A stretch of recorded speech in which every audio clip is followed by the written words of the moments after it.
viewers, welcome to South Indian recipe. இன்னைக்கு நம்ம அரைக்கீரை எப்படி சுலபமா கடையலாம்ங்கறத பார்க்கலாம். அதுக்கு தேவையான பொருட்கள் பார்க்கலாம். மிளகாய் காரத்துக்கு ஏற்ப எடுத்துடுங்க. நான் இன்னைக்கு வந்து 5 மிளகாய் எடுத்துக்கிறேன். ஒரு மீடியம் சைஸ் பழுத்த தக்காளி, ஒரு நெல்லிக்காய் அளவு வந்து புளி, ஒரு 50 கிராம் பொடி உள்ளி, ஒரு சின்ன துண்டு காயம் பெருங்காயம் அதை உடைச்சி வச்சுருக்கிறேன், ஒரு வெள்ளைப்பூடு. மசாலா அரைப்பதுக்காக 1 டேபிள் ஸ்பூன் தேங்காய் எடுத்துருக்கிறேன், 1/2 டீஸ்பூன் மஞ்சள் பொடி எடுத்துருக்கிறேன், 1/2 டீஸ்பூன் சின்ன ஜீரகம், அப்புறம் ஒரு 6-7 பீஸ் வந்து பொடி உள்ளி. இது நம்ம மசாலை கிரைண்ட் பண்ணி எடுக்கிறதுக்காக. இப்போ நம்ம ஃபஸ்ட்டில் என்ன செய்யணும்னா, இந்த கீரையை சுத்தம் பண்ணி எடுத்துக்கணும். எப்படின்னா அந்த இலையை மட்டும்தான் எடுக்கணும், காம்பு நமக்கு தேவையில்லை. நம்ம இனி இதை சுத்தம் பண்ணலாம். இப்போ பார்த்தீங்கன்னா கீரையை நல்லா சுத்தம் பண்ணி எடுத்து வச்சாச்சு. அதாவது காம்பை எடுத்துகிட்டு இலையை மட்டும் எடுத்து வச்சுருக்குறோம். இனி இதை நல்லா வேக வைக்கணும். எப்படின்னு சொல்லி, இது கீரை வந்து ஃபுல்லாக இருந்த மாதிரி இருக்குது, வேக தாழ்ந்துடும். இப்போ என்ன பண்ணணும்னா, இதில் வந்து ஒரு 1/2 கப்பு தண்ணி எடுத்துருக்கேன். இந்த தண்ணியை இதோட நம்ம சேர்த்துக்கலாம். சேர்க்கும்போது இதே ஸ்டவ்வை ஆன் பண்ணிக்கணும். இதோட நம்ம எடுத்து வச்சுருக்க மிளகாய், அதாவது என்னோடய காரத்துக்கு ஏற்றப்பல நான் 5, இந்த மிளகாய் வேறு காரம் இல்லை, அதனால் 5 போட்டிருக்கேன். நீங்கள் உங்களுக்கு தேவையான அளவு எரிப்பு போட்டுக்கலாம். அப்புறம் நான் ஒரு மீடியம் சைஸ் தக்காளி வச்சுருந்தேன், அதையும் கட் பண்ணி இதோடு எடுத்து வச்சுருக்கிறேன்.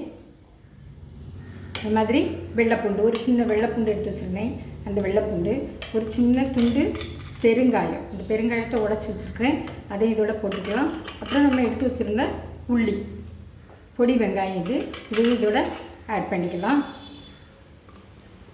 ஆட் பண்ணி நம்ம தட்டை இப்படி மூடி வச்சுக்கணும். மூடி வச்சுட்டு ஒரு 2 நிமிஷம் கழித்த பிறகு அதை என்ன செய்யணும்னா, அதை லேசாக கிளறி விடணும். நான் எடுத்து வச்சுருந்த புளியில் கொஞ்சமாக தண்ணியில் ஊற போட்டு வச்சுருக்கிறேன்.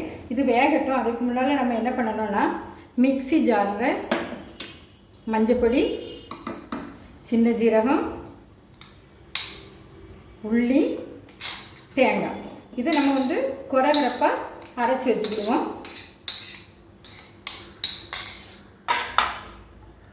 இப்போ பார்த்தீங்கன்னா 2 நிமிஷம் ஆயிடுச்சு.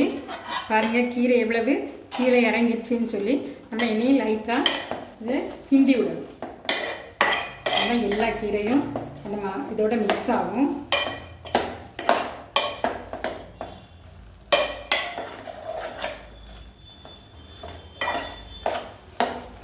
இனி ஸ்டவ்வை சிம்மில் போட்டுட்டு இன்னும் ஒரு 3 மினிட்ஸ் அப்படியே வேகட்டும். அதுக்குள்ளே நம்ம மசாலாவை குறகுறனி அரைச்சி வச்சாச்சு. இனி வேக விடுவோம். வெந்த பிறகு நமக்கு கடையலாம் கீரையை. இப்போ பார்த்தீங்கன்னா கீரை வெந்துருச்சான்னு பார்ப்போம்.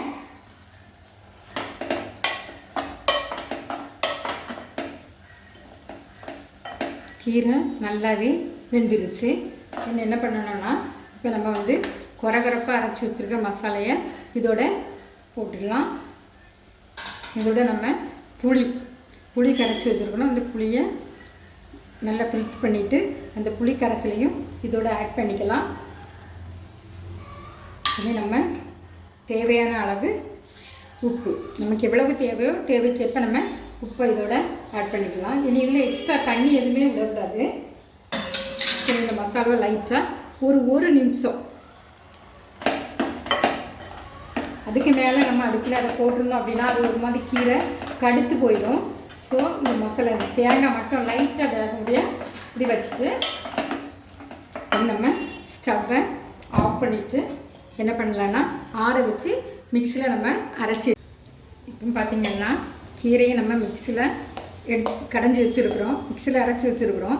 இனி இதை நம்ம இப்போ என்ன பண்ணணும்னா தாளிக்கணும். தாளிக்கிறதுக்கு என்னன்னா, ஒரு கடாய் அடுப்பில் வச்சு நமக்கு தேவைக்கேற்ப எண்ணெய் ஊற்றிக்கலாம். மேக்ஸிமம் இந்த கீரைக்கு வந்து குறைவாக எண்ணெய் ஊற்றினாலே போதும். எண்ணெய் சூடாகட்டும். சூடாகின உடனே நமக்கு கடுகு போட்டுக்கலாம். இதோட இது எரிப்பில் சும்மா தான் போட்டுக்கிறேன். ஒரு 3 வத்தல் இதோட போட்டுக்கலாம்.